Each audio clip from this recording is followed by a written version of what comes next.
people ask, you know, all the time, how'd you get into coaching? How'd you get into coaching? It's like, a lot of the time, coaching comes to you, it could just present itself. And it's like, I mean, you had the intention. It's like, I had the spot.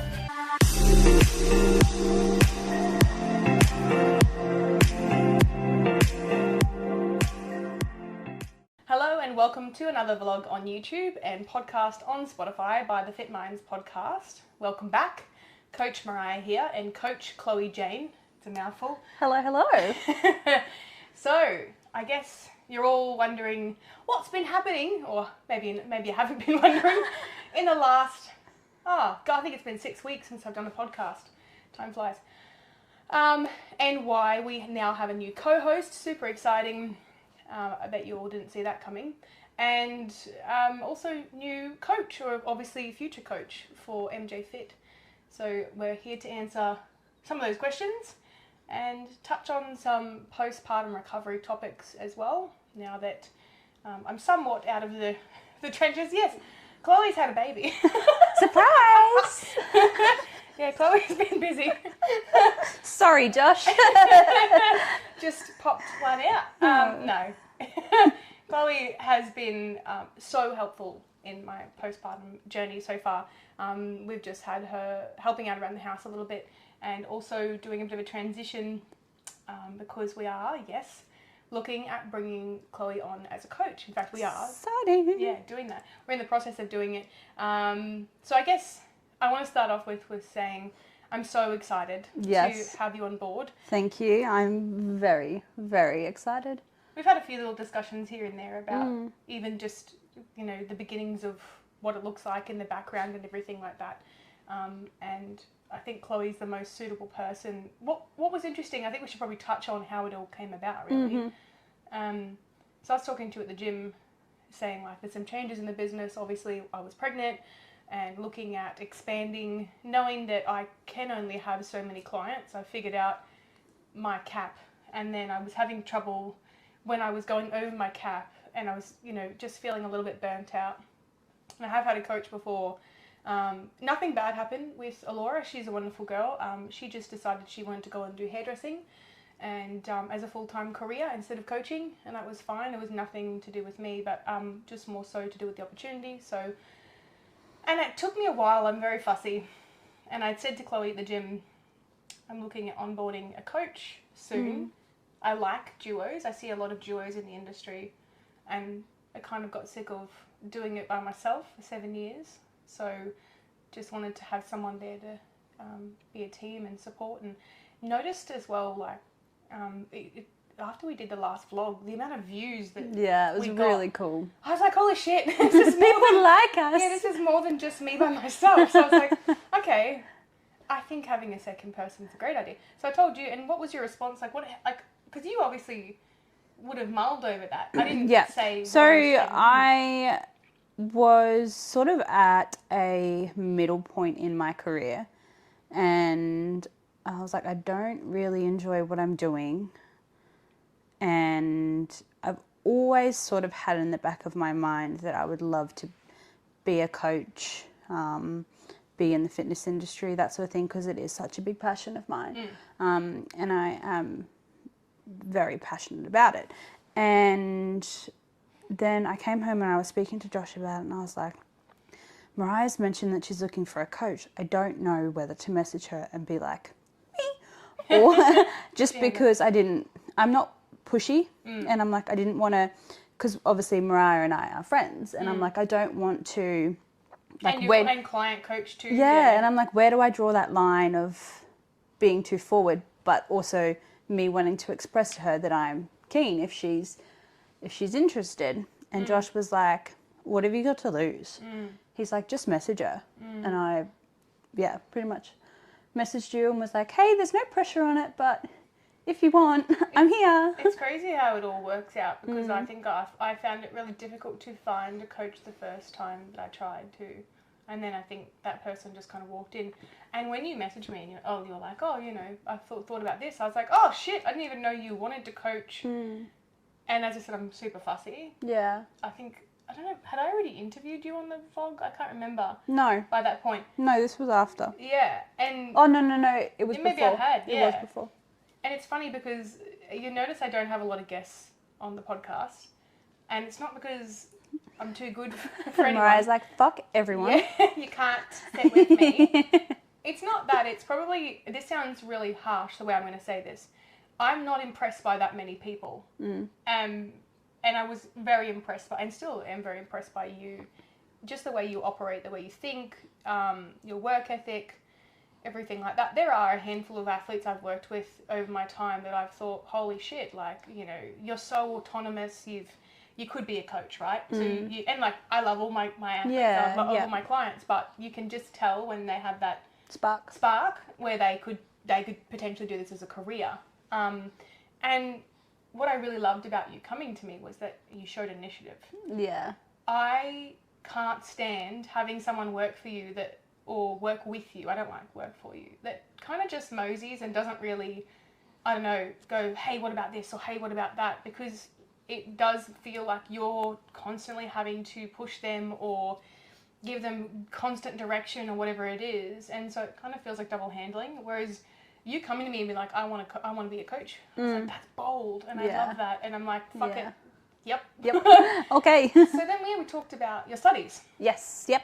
So I'm currently actually this week starting my sports nutrition course through SNA.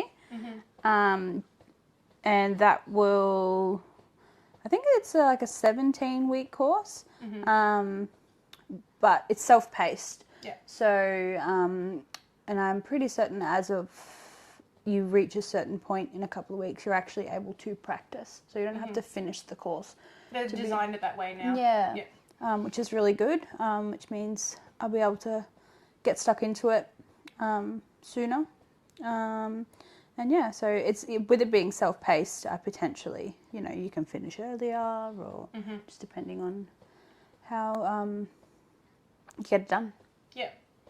I think as well for yourself, you've already got a decent background knowledge of nutrition. Yeah, well, that was actually one of the questions that they asked. It's like, what do you know? I'm like, enough. Yeah. And I think, especially too, like we've worked together for so long prior to us working together, you obviously had your own journey as well. So it's only been progressive for you. Yeah. And now I think a lot of things just click and make sense. Yeah. I was actually having that chat with Josh a couple of days ago and I was like, it's just so nice to feel like things are finally fucking falling into place. Yeah. It's like people ask, you know, all the time, how'd you get into coaching? How'd you get into coaching? And it's like, a lot of the time, coaching comes to you, it just presents itself. And it's like, I mean, you had the intention, but it's like I had the spot. Yeah, well, funnily enough, I think it was 3 years ago, I actually did start. And I was working underneath someone and shit hit the fan there. Not my fault. He ended up, whole nother story. That's the fitness industry for you. So it was almost like I dabbled my feet a little bit. But nothing really came of that. So I think too as well with work in the fitness industry, and I've spoken to a lot of people who've started becoming coaches, want to be an online coach. It's a hard gig, right? The most important thing is momentum and that you don't throw in the towel at any point, right? You don't... The biggest mistake I've seen is people get so excited to start and they don't really understand that there's going to be significant challenges. There's going to be... You're going to have to work really hard. You're going to have to be very transparent. You're going to have to upskill, like all of the above. The amount of hours that oftentimes when you ask about a coach's fees, and you're like, oh, that's, you know... pretty steep. It's out of my budget or whatever. It's like, you've got to understand we paid thousands of dollars for our education. I'm not just I'm talking like upwards of, I think I've racked up 30 grand or something like that, which I've paid off. It's not as simple as, you know, your PTs that do their Cert 3 and 4 and go and, you know, count reps in the gym. Online coaching is a step up from that. And sometimes people, like I actually did online before I did PT, and there are so many PTs that are shitty at me for that. You need to do your time in the gym and la la la la la. It's like, I did time in the gym for years by myself, with friends, all that type of stuff. And it's not the same, but went and did some time in the gym and I was bored. Yeah. I was so bored. Yeah. So I think the online realm really gives you, and because you're going to be working with me directly, Yeah. I think there's that reassurance there as well, where it's like, you know, if you want the experience of a coach who's been in the industry for a long time as a mentor with them. Yeah.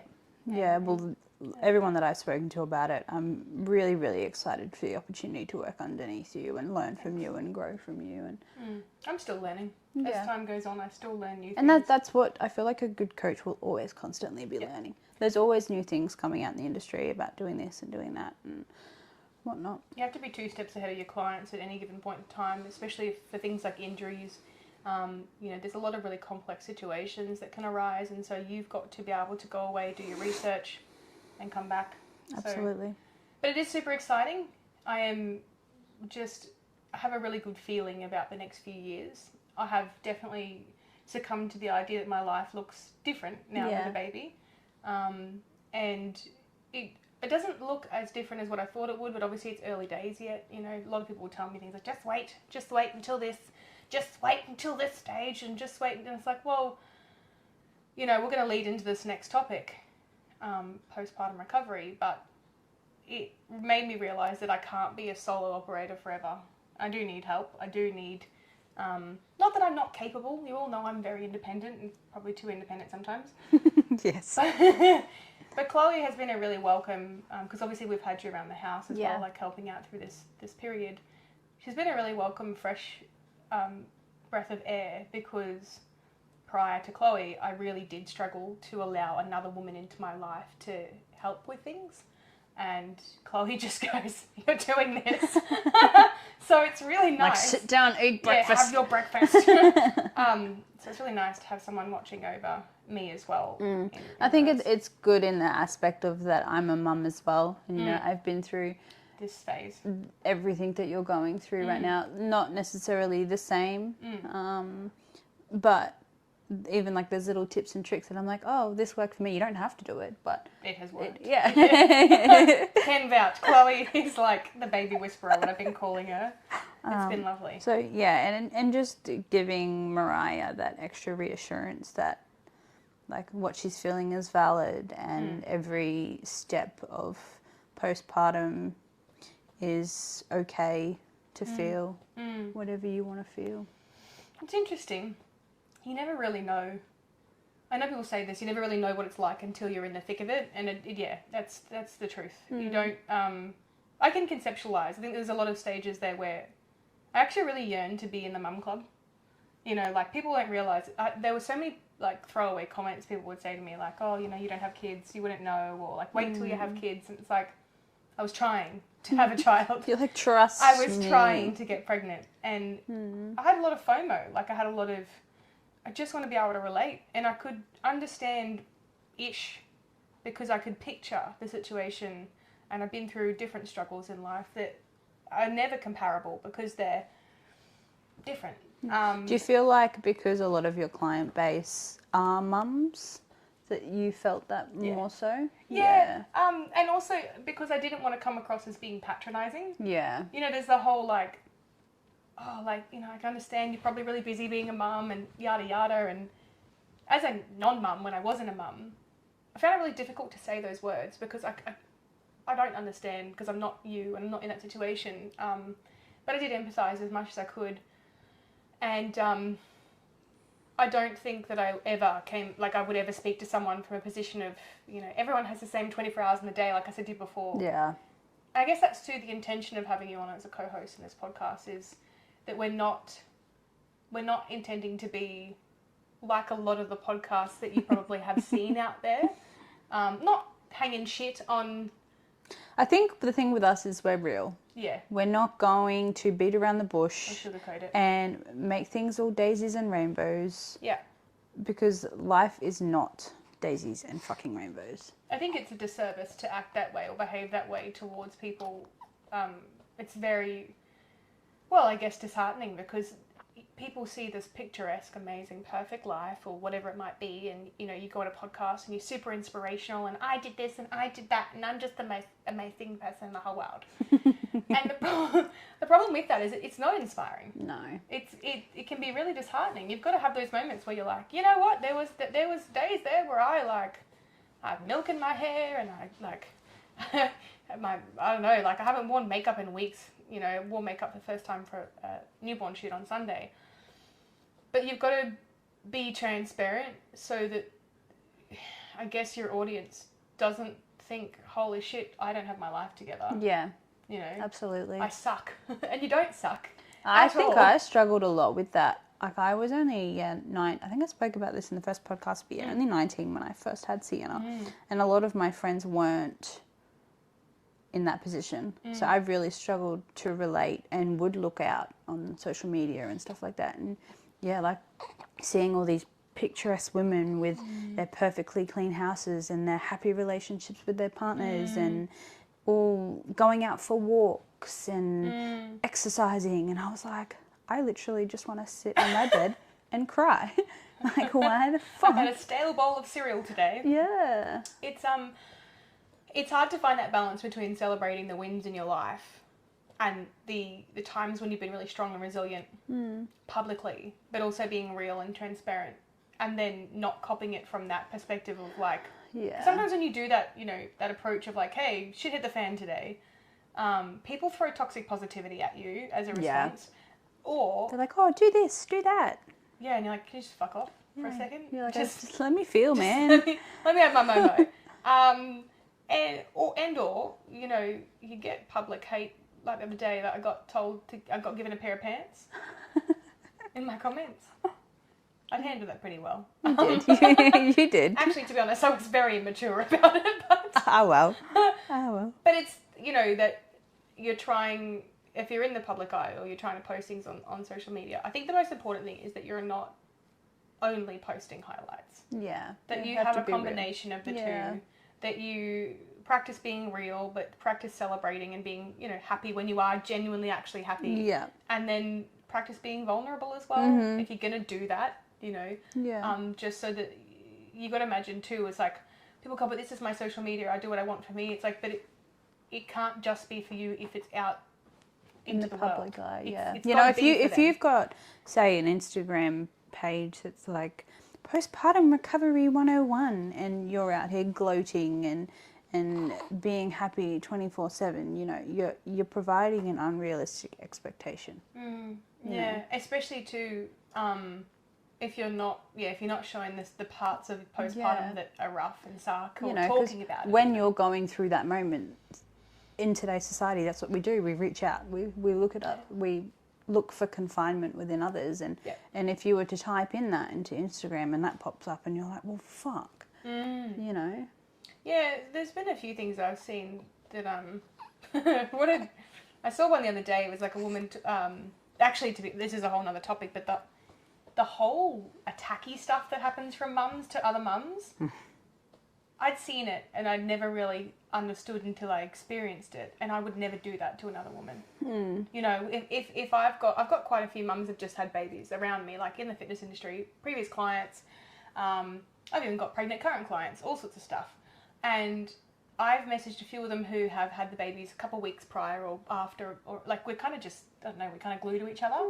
And said, you know, how you doing or whatever, and sent them something late at night while I'm feeding, or but I noticed that, you know, whenever I say, like, if they're struggling with whatever, I think I gave one the womb noises playlist the other day, because Alex came up with that. I didn't come up with it. He found the womb noises. Womb white noise. And I sent it to a mum, because she was like, oh, I'm really, you know, and I was like, here's something weird, but also could be just my baby that likes that. It could not work, but I hope it does. And I'm, you know, not mean to come over the top of you or anything, like sending love, blah, blah. Yeah. She's like, I haven't even used noises yet. This is great. So I was like, yes. Yeah. Winning, not for me winning, more winning for I could help another mum. Yeah, exactly right. Somehow, without giving unsolicited advice. Yeah. Yeah, well, that's like sort of like the situation that I'm in with you. Yeah. You know, and like some of the things that I say, I'm like, oh, well, this helped me. Yeah. It might not help you, but it's been... You got to tread very carefully. Oh, but it's been so nice. Yeah. To have that, because, Alex and I are doing this for the first time, and yes, we're very intelligent, and yes, we're very switched on and all the above, but I was saying this to him last night. First-time parents, I have to say, as a first-time parent, I can imagine how the second or third not would be easier. You just know what you're doing. Yeah, well, I've had this conversation with Josh because we're in a position now that we're like looking into having a baby and stuff like that. And I said to him, I was like, it's going to be a lot easier for us and for you because it's going to be my second time round, you know, and I'm going to be able to be there for you and be like, this is normal, like give you that reassurance. That's right. Whereas if you're both like fresh to it, it's hard because you're both like, what the fuck's going on? Yeah. Am I doing this right? I likened it to like, it's weird, I liken stuff to competing because it's the only other thing I can imagine that's really challenging. Yeah. And a long duration. Yeah. It's not the same. I know it's not the same, guys. The mentality of it would be the same. It's just that whole, like, you're stuck here and you have to keep going. Obviously, you can pull out of a comp prep and you can't pull out of raising a child. You're like, I don't want this anymore. Bail. But I said to him, like, your first prep, you do. I'm well known for prepping first-timers. It's just a thing that I do. Yeah, like, I prep first-timers all the time. Chloe didn't sleep last night, by the way. Sorry. She did. No, we've been in Melbourne all weekend. She did. She just had a big week. I prep first timers, and I have noticed all of the first timers are all very stressy and they apologise all the time. I'm so sorry. And I'm like, stop apologising. This is your first time. Mm. And then if they do a second or third prep, they're always so much more relaxed. They're in this nice rhythm. So I'm not saying it's easy the second or third time having children. But I think that for the first time, Alex and I have been really out of our depths and gone, it's not something that you can just, like, learning a skill or applying yourself to and going, yeah, like, I'm going to nail this. It's a whole human being that thinks and behaves completely differently to you. And it's so individual to that human being. Yep. You know? No two baby is the same. Yeah. I think, and that's the thing with advice and whatnot. There's no rule book yeah. either. Yep. Like, you can't sit there and be like, this is the perfect thing to do. Yeah. Because at the end of the day, yeah, it might have been perfect for you, but it does not work for us. And it might work in that moment, and then 2 days later, it just doesn't. Yeah. So it's a really, really challenging time. It feels like the elimination process when you're trying to calm them down. Yeah. It's like, are you hungry? This thing. Yeah. Go back to the thing at the start. Yeah. And then that works, and you're like, what the fuck? What happened there? Yeah. It is very. I've had to teach Alex that because he's such a perfectionist. Yeah. That I've even had to let go of the idea that it's going to fit like puzzle pieces. It's not going to fit like puzzle pieces. But I suppose we should step into the topic of postpartum recovery. Because we did a bit of mentality and like we will talk a bit more about that identity shift afterwards. Let's touch on postpartum recovery.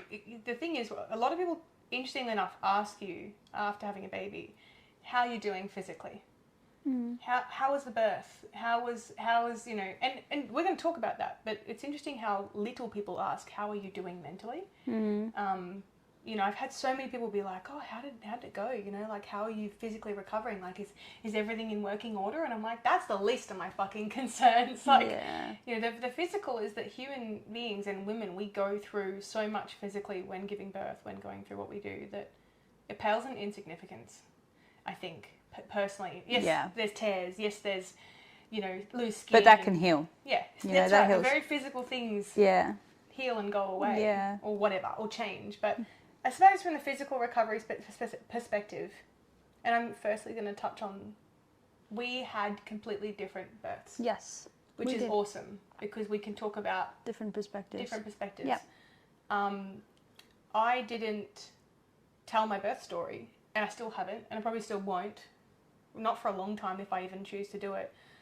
My decision not to do that is because it's not relevant how I gave birth, and it's not relevant to anyone else but how it went. Yeah, like, how'd it go? I'm alive, baby's alive. I'm here. We're thriving. Yeah. I think it's a very personal thing. Yeah. I think it's for me. Yeah. Some people want to tell their birth story and they want to shout it from the rooftops. For me, it was, I already knew because I had a breech baby at 34 weeks that this was probably not going to go the way I wanted it to. And I had to, I battled really badly mentally for a good 2 or 3 weeks where I was having multiple breakdowns. No one knew about it because that's how I do it. Because I envisioned this beautiful vaginal birth, and you know, in it they've got the water, the baths at Sunshine Coast, and you know, I was a water birth, and I really wanted to emulate that, and you know, the pregnancy was going so well. Everything was going swimmingly. Yeah. And then I think I had to really tackle this idea that I had a breech baby, and that then there was all these people going like, have you tried turning it? Have you tried the sitting on your head and all this shit? And I honestly... Swinging yourself upside down. Fucking eating, 50 eggs. I don't know. Like, yeah. No, that's not a thing. But I did that for 2 weeks, and I was having multiple panic attacks because I couldn't feel her turning. She was kicking and stuff, but not really turning. And in my mind, I actually knew she wasn't going to turn. Yeah, you do have that subconscious. You know your body. Yeah. I knew my body, and I knew that she was so long. You being such a petite person, and her being so long and expected to be big. Yeah. Yeah, you almost have to be realistic, as harsh as it is to say. It's like, yeah. How could this, and the thing is too, because there was a lot of people saying like ultrasounds could be wrong and she could turn at the last minute. We knew someone whose baby turned at the last minute, and in labour and all this type of stuff. And I started really taking in far too much information from my external. And I noticed that. I was like, Mariah, stop reading. Yeah. So I was like, fuck this. I stopped getting the acupuncture. I stopped the moxibustion. I stopped standing on my head because it was hurting my shoulders and giving me headaches. And she wasn't doing shit. She's like, Mum, what the fuck are you doing? And my bum is comfortable down below. I also have a chronic condition, adenomyosis, and I have a feeling that was where the adeno was right where her head was meant to be. I think it was just too tight down there. I didn't get ab separation down my lower half. That's good. So I think that because the uterus wasn't expanding properly down below, it just didn't make enough room for her head. And I think she just was like, no, I'm going to chill up here. Yeah. But breech was interesting because, her head was up here, so I could feel it kind of bobbling around. It was quite cute, really. And still to this day, she likes her head being tickled because I used to rub my belly. But anyway, long story short, that recovery period was, that period was really, really difficult mentally for me. So we chose to have I chose to have a scheduled C-section. They said it was the safest option at 39 weeks, just because of her size. And multiple different professionals, I just came together and went, I would rather be on the safe side. They'd done multiple breech C-sections before. The only concern was for my health. So in a C-section with a breech, a woman is at more risk than the baby is. Yeah. Which isn't, I was like, fuck it, baby comes first. And it's really hard as a first-time mum to shift your mentality from protect my life to protect a life I've never met yet. I've got to trust that this is going to be okay. Yeah. But it all went well physically. Booked the C-section. I hated having to fast for so long. That shit me off. Yeah, I am so hungry. I was so fucking hungry, and I did this for 4 hours the night before. Yeah. I won't go too far into the birth story because that is a whole other topic, and that will deserve its own thing one day. But yeah, I had a C-section. Everything went fairly textbook in that sense. Blood pressure did drop on the table, but I expected that. And anyway, everything was great, all dandy. We'll talk about that. Maybe one day. Because there was some parts of it that didn't go very well at all, and it was the most challenging few days of my entire life that I've ever had. And I don't really want to talk about it because it's a bit too raw and fresh at this point in time. But physically, we are both great. She had some frank legs, so they were up in the air, so we couldn't swaddle her properly, and we were a bit worried about that, but they've slowly come down. She still likes to side sleep because she has ridiculously long legs. 3.52 kilos at birth, and a lot of babies I've seen, not comparing, but at 40 weeks, 41 weeks, are I'm seeing all these tiny babies come out, 2.7 kilos, 3.1 kilos. You've almost got to be a little bit thankful. You're like, thank frick that didn't come out of my vagina. I'm like, thank fuck I didn't go to 41 weeks because most first time mums do, and she'd still be breech, because the likelihood of them turning last minute is like 3%. Yeah. Less than. It gets less and less the closer you go. Yeah. Imagine me trying to push her out at 3.84 kilos. Yeah, fuck that. Bum first. And they recommended against it. They were like, she's getting way big. too heavy. Yeah. So think about the right choice. Everything was all good.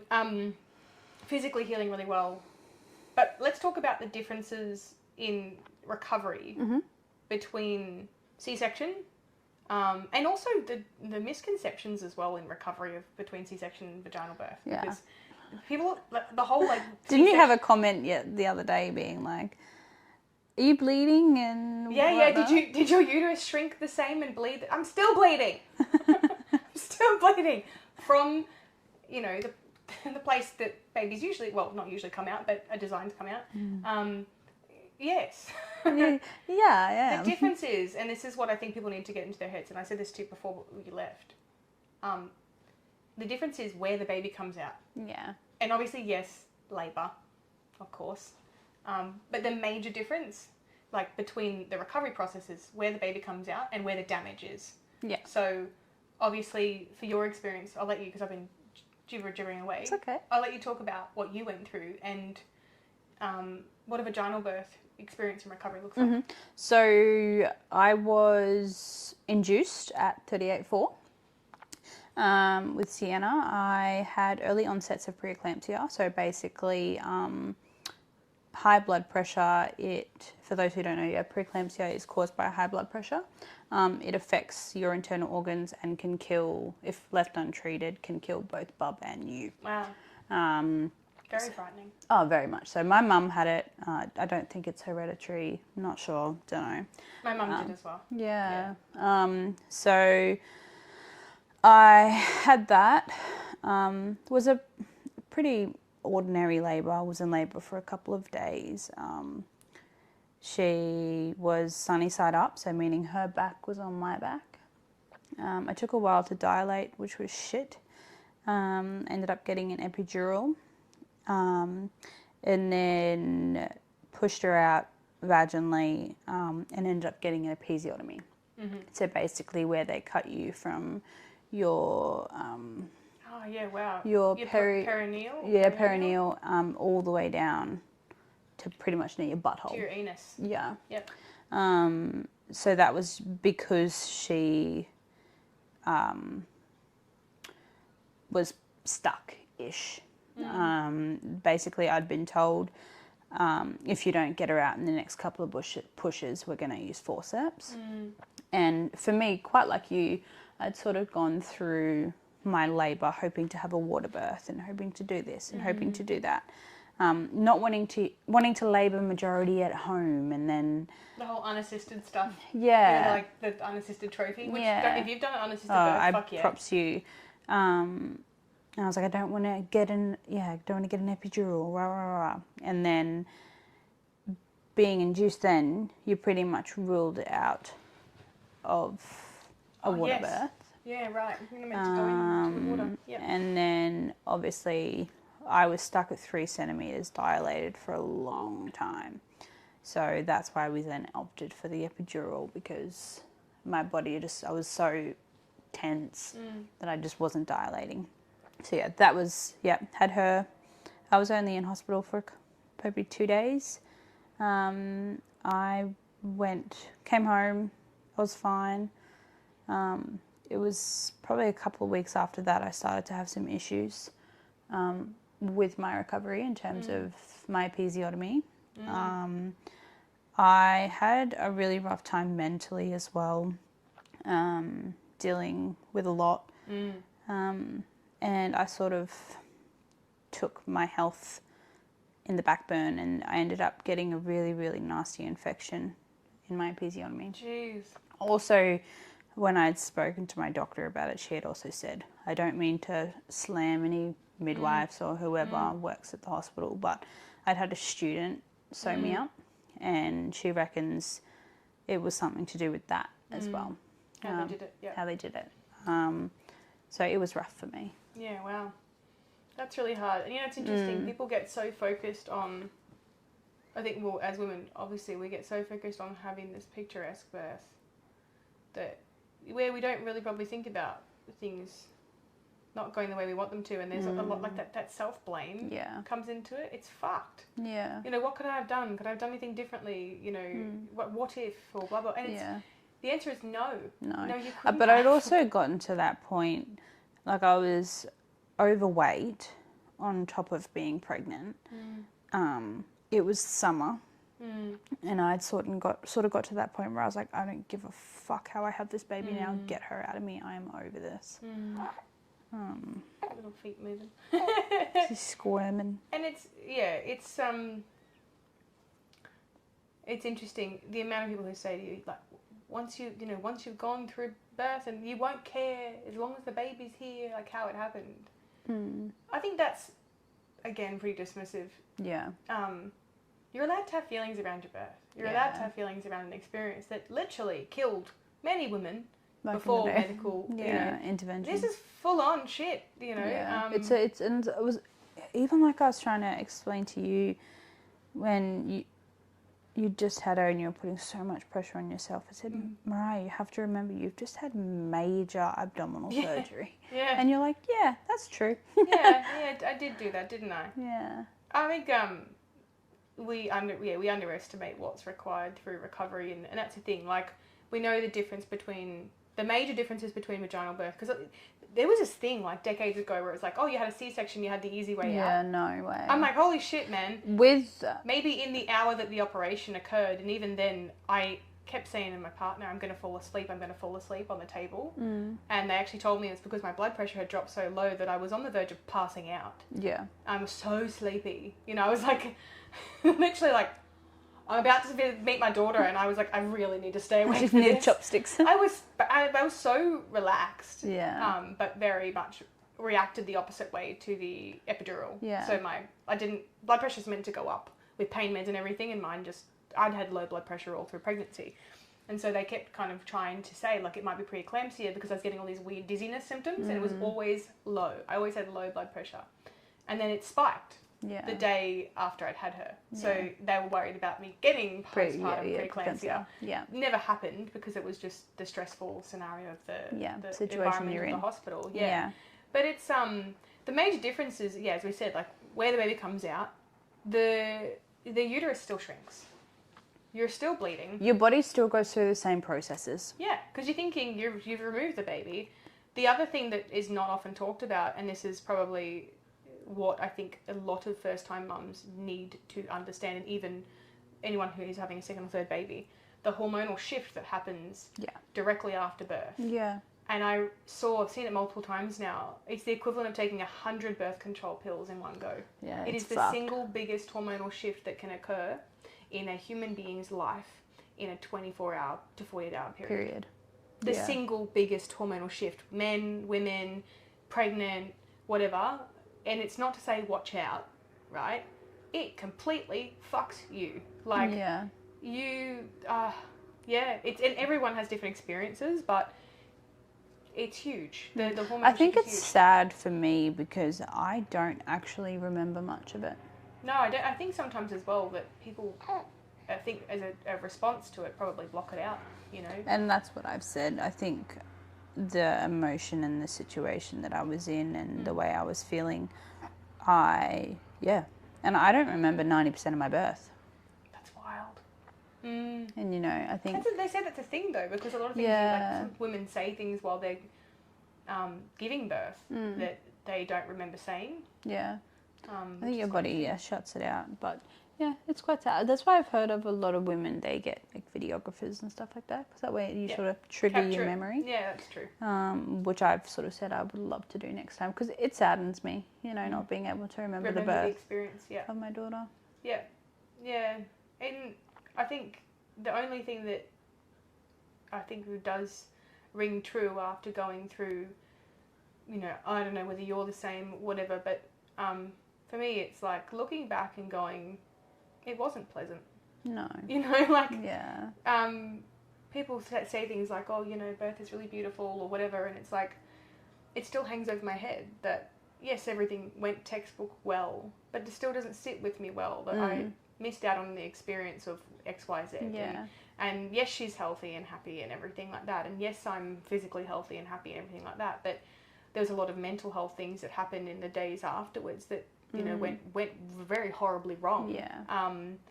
And it's okay to have these polar opposite, like... Yeah, I was just about to say, I think for me, I felt so shit because people go on about this overwhelming amount of love that you feel when they put them on your chest and all this sort of stuff. And I got a bit of anxiety. I didn't shed one single tear. Wow. I was just, my first words were, holy fuck, I've just pushed out a baby. Yeah. It's a surreal thing, thinking that it's come out of your body. Yeah. I likened it to like an Alien vs Predator type of situation. to my photographer on Sunday, I was like, seeing them lift her up, I was like, did you swindle that baby in here? Like, she was covered in vernix and everything, and I was like, you know, like, it very much came out of my stomach. Yeah. But I still couldn't put two and two together. Yeah, it's that mental shift of like, hang on, you've been in there for 9 months. What the fuck is going on? You were the thing that was kicking and wriggling and I was talking to you. Yeah. And, so I guess like the physical postpartum recovery, people get very focused on the physical. They get focused on the ab separation. They get focused because it's what people can see. Yeah. They get focused on, how did your scar heal? Is your scar looking neat? Like, everyone asks me, what's your scar look like? And I'm like, you don't see it. It's so far down. It healed really well. It's barely there. I've got a little bit of overhang. That might go away. It might not. I don't really care. And like, as well, I would presume maybe that happened for you as well. Like, you know, like, how's your... Obviously you got an infection, but like people really do get very focused on the physical, and it's I think it was rough for me because I was bigger, and like people were like putting a little bit of pressure on me, be like, oh, when are you going to... Oh no, you're kidding. Yeah, it was like, when are you going to start exercising? And like, when are you going to do this? And when are you going to do that? And it's like, I was going through a lot mentally, which I'm sure we'll dabble in a little bit, but, and I was like, no. And like, I was lucky in the sense that I had no ab separation considering how big I got, but even then, you know. Yeah, and I had ab separation, you know, didn't expect to get it, but I did, and it's mostly come back together. Yeah. I already had weirdly like slightly gappy abdominals anyway, and people actually asked me if I had ab separation previously because I've got like a little indentation. Oh, okay. No, I just, that's how my abs are. But where my belly button is, I've got like the diastasis recti, and it was 3 fingers apart, like as in like muscle belly button. Yeah. You know, and like there was this huge hole. Yeah. Now it's 1, so I'm like, cool, like whatever I've been doing with my very, very basic... I do my core exercises in the shower, and all it is just me like holding my tummy in for a little bit, like tensing it and then holding it out because I just don't have much time with her.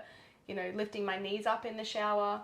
I'm not doing some sort of fucking strenuous exercise regime on an exercise ball on the floor and, you know, like getting dressed in my gym gear. I'm butt naked in my shower doing my core work because it's the only time I can really do it while I'm washing myself and washing my hair or whatever. You can make a conscious effort to make it into you. Correct, yeah. And rolling out of bed sideways, not sitting up like they told me not to, which if she's on me, like if I'm laying down or whatever, I roll out of bed with her sideways. And 1, 2, 3, roll. Yeah, we roll together. Yeah. So yeah, just a lot of that, and then just walking like 5,000-6,000 steps a day on average. Started walking on day 3 because I wanted to, because I was fucking sick of sitting in bed. Yeah. Walked on day 1 at the hospital, but as in like getting purposeful exercise. I needed fresh air. I didn't want to be stuck inside. And my partner was very encouraging of getting outside, not being all stuffy.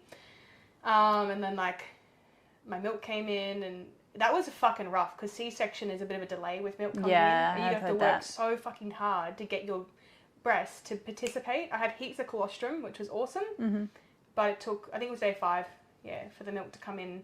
Very painful. Got mastitis. They got very engorged. I just remember thinking, holy shit, like I hope this goes away. And lots of cluster feeding, and like I don't have a dream unicorn baby as they call it. Like, you know, she sleeps maybe 3-4 hours in a row if on a good night, and then like last night was an hour and then fed, and an hour then fed, and so something's happening because I was like, oh, you know, the last few nights have been great. And then just like, well, bam. yeah, she's like, nah. Suck shit. But the way I handle it is just like, we go to bed at 9 and I get out of bed at like 9 or 10, and it takes a good 12-hour cycle for me to get maybe like 6 or 7 solid hours. Yeah. And that's just the way it is. Yeah, like I run a business, so I can afford to do that. I think the way that I used to look at it, in terms of sleep, I mean, I was pretty lucky in a sense. Sienna was sleeping through from 8 weeks old, but during those periods before that, where you're up every couple of hours or so, and yeah, some nights you're up a lot more frequently than others. I remember going to my mum and just crying, being like, I'm never gonna get a full night's sleep again. But she then told me, she's like, it gets better. And I think that's what.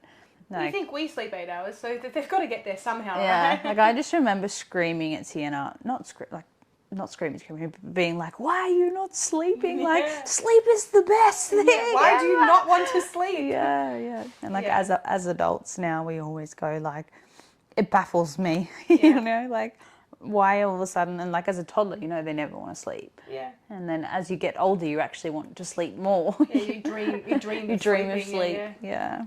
I think like it's when people are like, you know, you'll be sleep deprived and all this type of stuff. You do adapt to it. Like I think now I'm just used to being tired, but you try and get as much sleep as I can throughout. And like some days it doesn't work, some days it does. Some days I can nap, some days I can't. As in, like, not even physically, as I can't physically fall asleep. I'm not even having, you know, I have 1 coffee a day in the morning.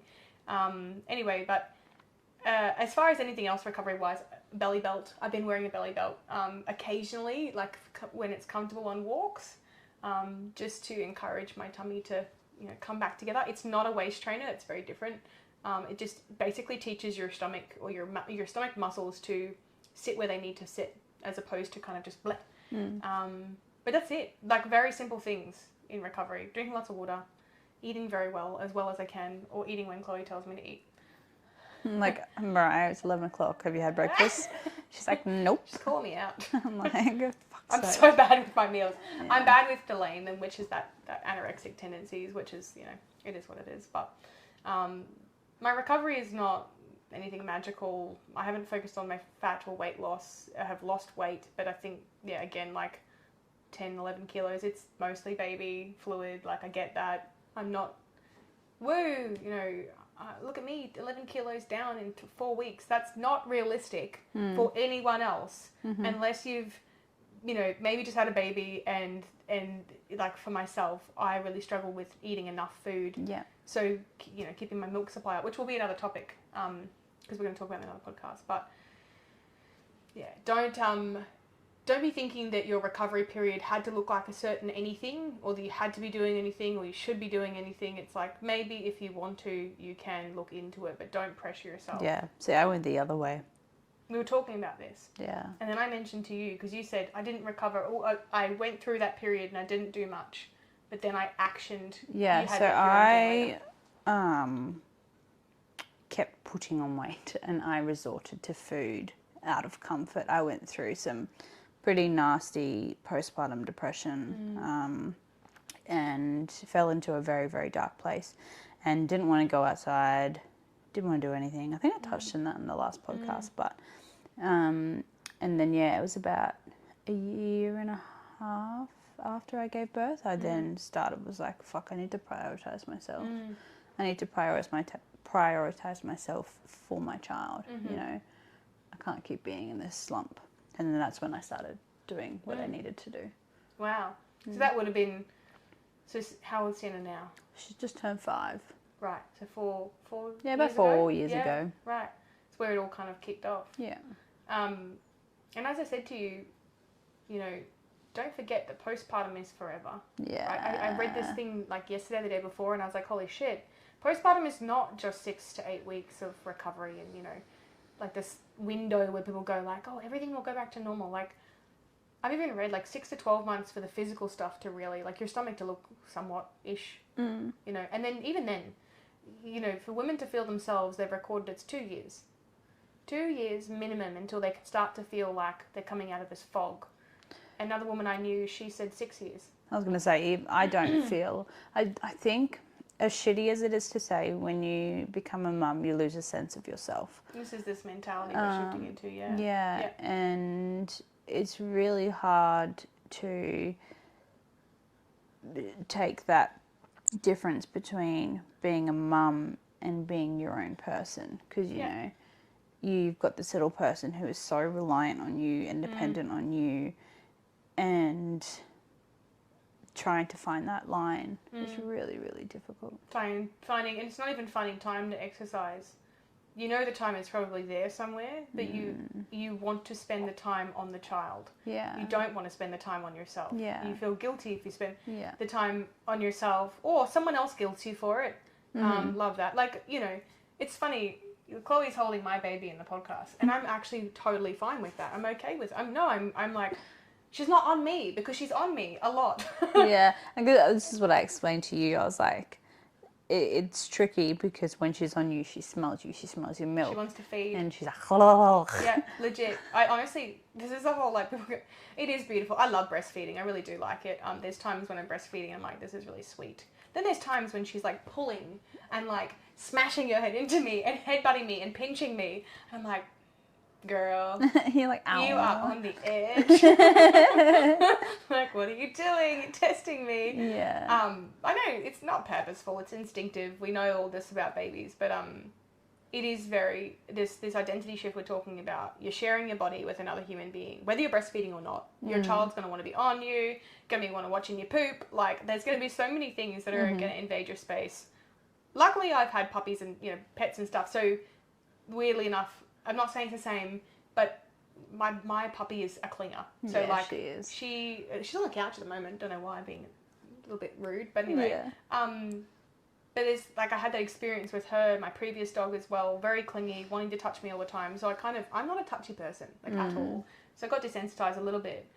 But this identity shift that you go through, honestly, I think early on I was really struggling with the idea that like, I can't just leave the house. I can't just go to the beach and spend time by myself. And you can't just quickly pop into the car and go to the shops and grab everything. Yeah, I went through that as well. Getting them ready to go somewhere is a whole event. You know, you got to pack all the shit and make sure they've been fed. And I don't think that ever changes either. Like, even though Sienna's 5 now and she's quite independent and can do a lot of things herself, you still have that checklist, and I think you'll always have that checklist. Have I done this? Have I done this? Have I done this? Have I had water? Have I eaten? Yeah. You know, am I going to be out there going, shit, haven't had lunch, it's 5 o'clock? Yeah. I think that it's like, prior I used to watch the way that mothers were treated by society, and it already made me frustrated that they were treated as though, it's weird, but like mums are treated as if, not that they're less, but like they're a whole different group of women in society. And that like we praise all these women online that don't have kids and that are, you know, killing it and in fitness and whatever, and good, I guess. Like, I remember being that woman where people were like, you know, you're so inspirational. And I always had in the back of my mind, I'm not really. Like, I used to think to myself, imagine if I had kids, or imagine if there was more on my plate. Like, it would be much harder. My life would be much harder. And what I'm trying to say is, like, now being in the sphere of motherhood, it's the toughest hood you will ever step into. And you're just adding an additional thing that you probably didn't have the time for, but you make time for what's weird is you make time for your family and your baby, and you often do come last. And it's like, it's like you're constantly fighting for a space back in your own life again. And I remember when I first started getting back into it after I had Sienna, that was the biggest thing. Like, being like, okay, I need to do this for me. I need to prioritise myself. And in order for my baby to have what she needs, I need to be at the best that I can be. And right now I'm not. And what can I do to change that? And I was lucky in the sense that I had a lot of support around me. Yeah. Like, I had my parents. I moved back in with my parents, so it meant that I had that hour of a morning where I could go to the gym and train, and Mum had my back and Dad had my back, and had my sister there as well, and like all that sort of stuff. I'm definitely going back to the gym today for the first time, and it's 4 weeks, so it's early. I'm not even, please don't send me messages going, don't go back until 6 weeks. I'm literally going to the gym to lay on the floor and do core work on the floor and probably, just to get out of the probably house. not pick up any weights. Yeah, to get out of the house and to teach myself that it's okay to leave the house and not be with my baby. Yeah. And leave my baby with my partner. I love my partner. I trust him. It's fine. It's just mum anxiety where you go. And that doesn't stop. No. You're like, I want to monitor. Yeah. Just to make sure she's still breathing. It gets easier. Yeah. And there's still certain situations where, like, say for example, if like you or like a close friend's like, oh, I'm going to take Sienna out. I'm like, yes, please. But then also in the back of your mind, you're like, hang on, what if this happens? What if this happens? What if she does this? What if does like, should I have gone? Should I have Even with done? what happened in Sydney as well. Like, I have this extreme anxiety about going to shopping centres now because I'm like, the fuck? Like, you know, there was a guy, we were walking last night, me and Alex, and there was a guy running in a football jersey. Very similar, like, build to this guy, this mass murderer. Awful. We haven't even talked about that, but yeah. And I got triggered real hard. Like, I was pushing the pram and I just was talking and stopped talking mid-sentence. Just froze. Because I didn't realise how heavily it would impact me with a newborn. Just knowing that, like, the idea that wherever you are, you may not always be safe. And that's really... And it's not just your life now, it's someone else's as well. Yeah. So... But yeah, the identity shift is huge. Well, we better finish up soon. We said half an hour. We did an hour, didn't we? Typical. Sure we did an hour yet.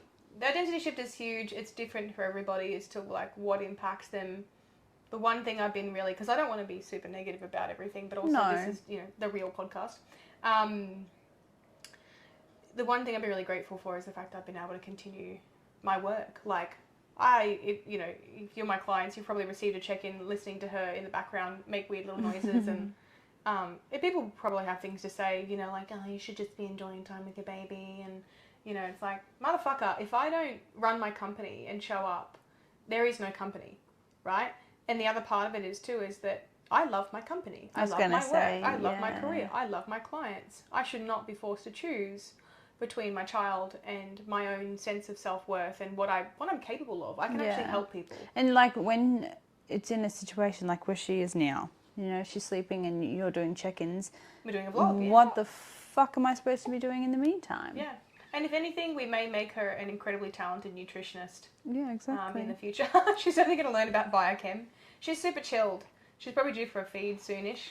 I'm actually shocked that she's been able to... She's going to stir now, which is perfect for the end of the podcast. Yeah. Anyway, we're gonna finish up before you hear a cry. A not so happy baby. Oh. She actually takes ages to wake up, much like her mother. So it takes a bit of convincing to get her to wake from a slumber, a deep slumber. Is there anything else you want to touch on? I don't think so. I think the one thing I want to finish off with is that it is okay to ride the motions of being a first-time parent or being an anytime parent. Second, third, fourth, fifth, sixth. Yeah. Why? Yeah. I'm Fuck that. No, look, in terms of every recovery is different, every child is different, and there's no right or wrong way to deal. As long as they're alive. As long as you're both, both healthy. Yeah, that's been a big thing too. It's like people always do not message me or any other mother and go, how is the baby? Oh. You drive me insane. I will just respond and go, why don't you ask her yourself? Because it's shit. Such a rude thing and people don't know it. That's okay. I think it's a parent, like a non-parent thing. Non-parent thing, yeah. How's the baby? Baby. The baby is babying. She eats, sleeps, shits, and cries. She has no consciousness of her memory at the moment. I don't know. She's surviving. So that's great. Yeah. But I'm doing great, thank you. Yeah, thank you for asking. I'm sinking into a black hole of darkness. Yeah. No, not really. We mentioned that the other day that, I think you said it before that as a mum you sort of take the back seat.